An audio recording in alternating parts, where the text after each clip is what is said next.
General Andrew Jackson, also known as President Andrew Jackson, the hero of the Battle of New Orleans, War of 1812, which the battle took place technically after the war had ended, but because they did not have social media and mail was very slow, he didn't get the memo, and so he took New Orleans, but that's another story for another time. Andrew Jackson, which this picture is taken later in life, he had a troubled history. He obviously was a man who was no stranger to controversy, no stranger to violence. In fact, George Sweeting says that when Andrew Jackson was being interviewed by a local pastor about church membership, in other words, the pastor sat down with him and said, talked to him, have you had a life-changing experience with Jesus Christ, and are you interested in being a part of our church? And so, as he was doing that, he said, General, there's one more question I've got to ask you. Can you forgive all your enemies? It was a long stretch of silence, a little awkward silence. Sometimes in a worship service, if we have a little bit of downtime moment between music and sermon, or sermon and some other situation, that can be a little awkward. It's called an awkward silence. I don't like awkward silences, but God can use them for His glory. Well, this is one time where there was an awkward, drawn-out silence. And General, also later President Jackson, said, as he thought about his stormy life, bitter battles that he had fought, he said, my political enemies I can freely forgive, but those who attacked me for serving my country and those who slandered my wife, Doctor, I cannot forgive them. To give you a little background is that there were those who tried to turn his military record as a liability, as if it was a dirty thing rather than noble service to the country. Now, I know that President Jackson has some controversy, and you have to judge him in the context of history of his day. Not in our day, because that was 200 years ago, but in his day. So when you judge historical characters, always use that grid and be a little bit understanding of the times in which they lived. But on the other hand, his wife, Rachel, when they got married, there had been a lot of slander and rumor that she had committed immorality. I won't go into all the details about that, but there had been some confusion as to even the legality of their marriage. That stress, added with some health issues that she had, and Rachel Jackson died a very untimely death, and it devastated President Jackson, or General Jackson. It devastated him, and he never got over that. Of course, the pastor made it clear to the general that before he could become a member of that church and take part in the Lord's Supper, because the Lord's Supper tells us quite plainly that if you've got something against somebody else, you need to go and make it right. And you need to nail it down, and you need to settle it before you take the Lord's Supper, because if not, then you're doing it in a way that is not pleasing to God. That he had to confess that hatred and bitterness, that he needed to deal with that before God. And there was another long period of awkward silence. And then General Jackson, President Jackson, if you wish, made this statement, and I think it's amazing, because that's, I believe, an example of you and I with a simple, childlike faith, that if God would help him, he would forgive his enemies. Not that he could do it by himself, not that he even wanted to do it, but if God would help him, he would do it. Well, Joseph in the Old Testament, as we continue in our series, this is part 5 in our series about Joseph being faithful and fruitful. Joseph was faithful to forgive, and his forgiveness bore great fruit. And our takeaway, if you remember nothing else that I'm about to say, remember this: our forgiving others can bear much fruit. That is amazing. That is awesome.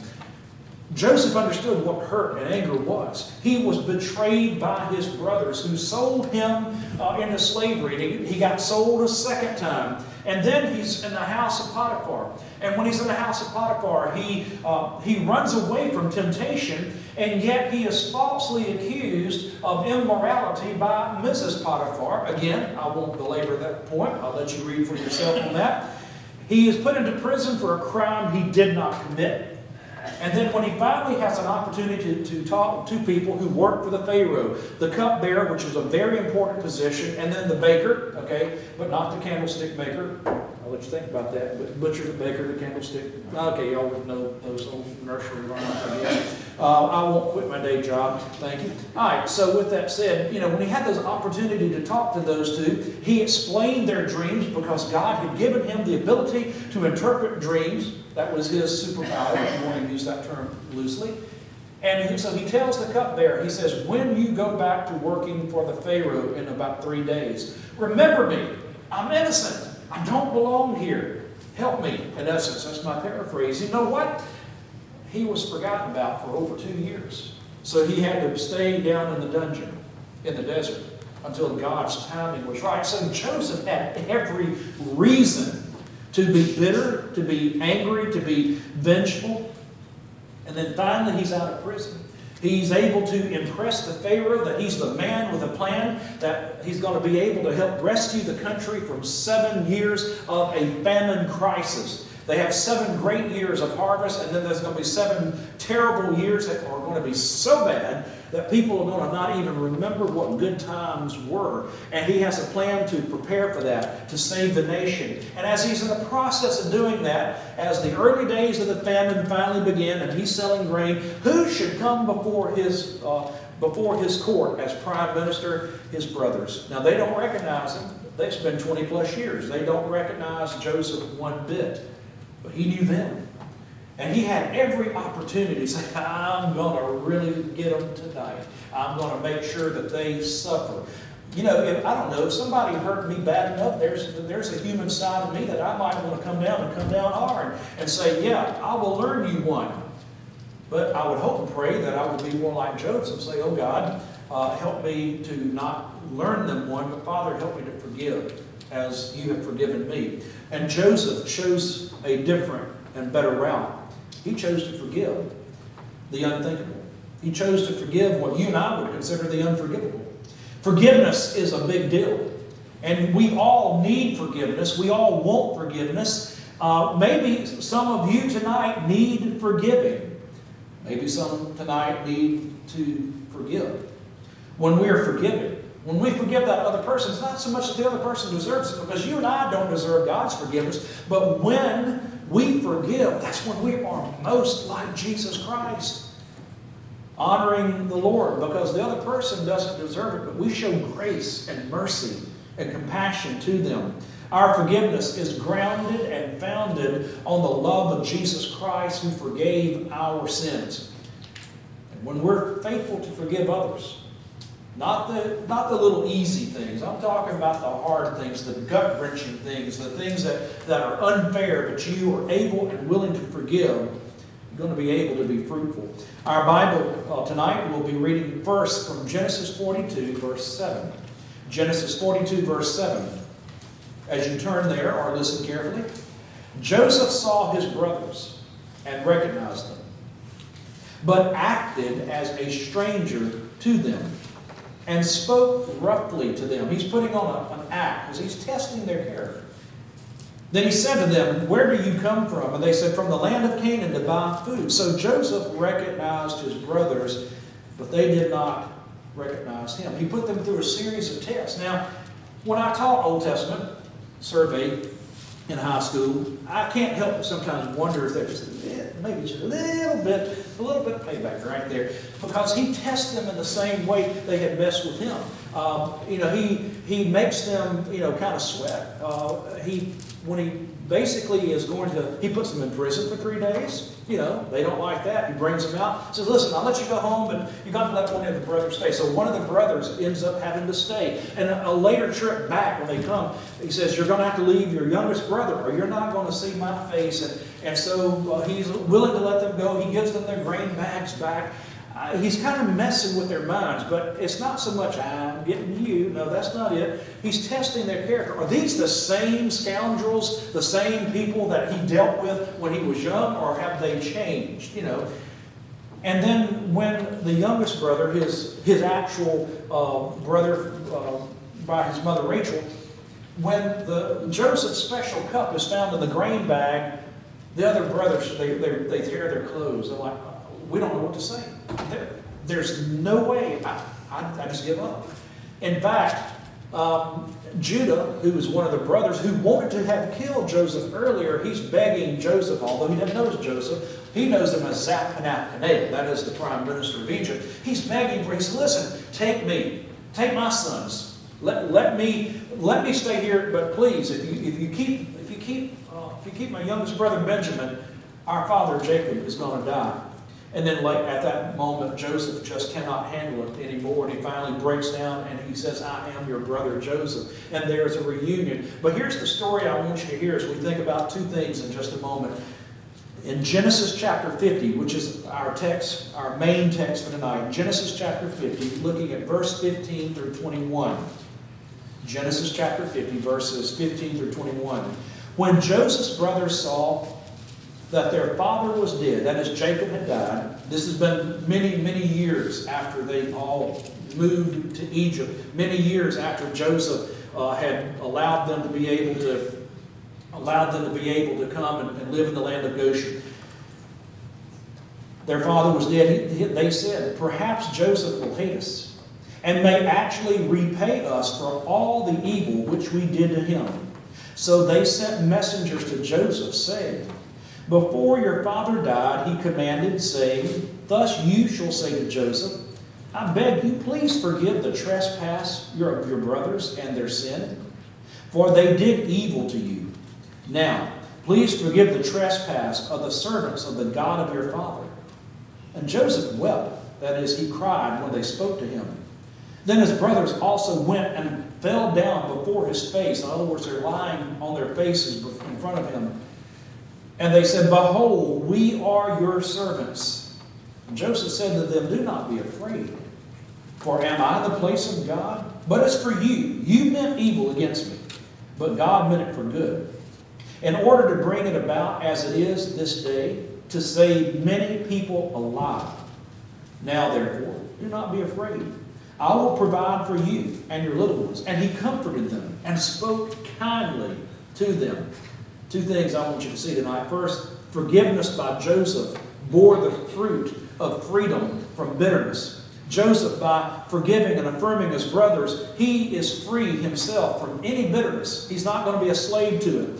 And in this way, it's an act of grace because his brothers, other than Benjamin, who was too young to probably have participated in being sold into slavery, it's an act of grace. And it's similar to Jesus. In fact, in Luke chapter 23, verses 32 and 34, there are two criminals that are crucified on either side of Jesus. And for a brief time, both are cursing and mocking Jesus until eventually one of them has a change of heart and says, listen, you and I are justly condemned for what we did, but this man is innocent. Jesus, remember me when you come into your kingdom. I paraphrase that for the sake of time.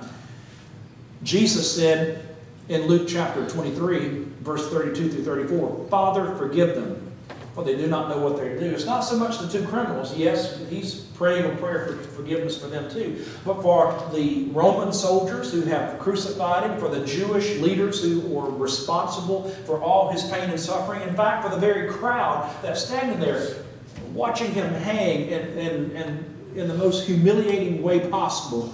And they're saying, if you're God, if you're the Son of God, save yourself. He says, God, they don't understand. Forgive them. He prayed for his enemies. But I say to you, love your enemies, bless those who curse you, do good to those who hate you, and pray for those who spitefully use you and persecute you, that you may be sons of your Father in heaven. Matthew 5, 44 through 45. Joseph, Jesus held no grudge, aren't you glad? Joseph, by forgiving and affirming his brothers, he freed them from bitterness. They were very painfully aware of what they had done.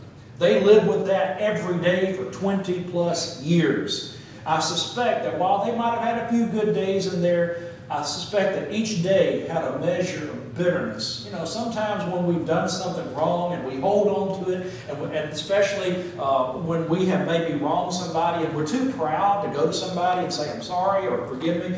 They may not respond nice to you, but at least you've done the righteous thing. But we hold on to that then every moment of our existence has a tinge of bitterness. And by Him forgiving them, He is releasing them from their bitterness. His forgiveness freed them from that. Whenever you stand praying, if you have anything against anyone, forgive him or her, that your Father in heaven may also forgive you your trespasses. But if you do not forgive, neither will your Father in heaven forgive your trespasses. Mark 11, 25 and 26. How do we wrap that in a little bow? Connect the dots on that one. Do you have a forgiving heart like Joseph and Jesus? Will you, like Andrew Jackson, ask God to help you love and forgive anyone or everyone who has hurt you in whatever way they have hurt you? When you forgive, you and others become better instead of bitter. But then there's one other point as we close. Forgiveness by Joseph bore the fruit of freedom from bondage. Joseph, by forgiving and affirming his brothers, he is not going to be a slave to anger. He's not going to be a servant to hate, resentment, or retaliation. He can be guided by grace and compassion, not vengeance. Vengeance, it may satisfy temporarily, but it's not going to satisfy you over the long haul. And so Joseph is not a slave to that. If Joseph had given in to his resentment, I suspect if we're honest tonight with the text and we're honest before God, he's human, I suspect that there may have been some resentment. I wonder if Joseph in his prayer time had to pray, oh God, help me, I'm bitter. There have been times in my life that I've had to pray, oh God, I have some resentment here. God, I have some bitterness here. God, I have some anger here. Lord, I'm Irish and Nordic ancestry. There is no such thing as being calm. Keep calm and carry on. No, that don't work for me. Okay, and so I've had to pray about that. So I suspect Joseph may have had that. Had he given in to resentment, had he given in to revenge, he would have been a slave to it, and he would have been just as wicked as his brothers have been to him. Do you not know that to whom you present yourselves slaves to obey, you are that one slaves whom you obey, whether of sin leading to death or of obedience leading to righteousness, Romans 6:16. Joseph, by forgiving his brothers, freed them from bondage. I mean, they were slaves to their past. Not one day went by that they didn't think about that and think about that and think about that, what they did. They were slaves of their fear. They feared. I mean, Jacob's dead and gone at this point, and they make up a lie. Dad said you need to forgive us. They were afraid of their brother because he had power of life and death over them, and they expected him to get revenge. In fact, it would have been justifiable from their point of view. And yet, by forgiving them, he set them free to live as family. The Bible tells us there is no fear in love, but there is no fear in love, but perfect love casts out fear, because fear involves torment. But he who fears has not been made perfect in love. 1 John 4:18. Now, I know that one of the contexts of that is salvation, but in terms of implication, I believe it's appropriate. 1 John 2:9 and 10. He who says he is in the light and hates his brother or sister is in darkness until now. He who loves his brother abides in the light, and there's no cause for stumbling in him. So let's finish this up. Let's think about how does this affect you and me tonight as Chunky Baptist Church, young or old. When you're bitter, you're resentful, angry, hateful, unforgiving, you're slaves to that. And there's no peace. It's like a cancer that eats you from the inside out. And it's going to hold you back, it's going to tie you down, and it's going to trip you up. Forgiving frees you, and it frees others, and that's grace. Be like Jesus. Forgiveness does not excuse bad behavior. Joseph still said what the truth was. What they did was evil. But he also affirmed to them that God knew that, and God had a plan for that. And he purposed to bring about much good. And that is an example of what the cross is all about. Who needs your forgiveness tonight? Whose forgiveness do you need tonight? As I close, Ivan Ball said, most of us can forgive and forget. We just don't want the other person to forget what we forgave. Let's forget about that. Tonight, as we have our invitation, I come and we come together as we stand up and sing our hymn of invitation, I invite you to come. Maybe you need to ask the Lord to forgive you for your sin for the very first time. I invite you to come, nail it down. The altar's open there. Maybe you just need to come and pray and ask God to help you be like Joseph and be a forgiving person. This altar's open. Come and do business with God tonight. If you want to talk to me, you will have my undivided attention. That's as we stand and sing our hymn of invitation. Brother here.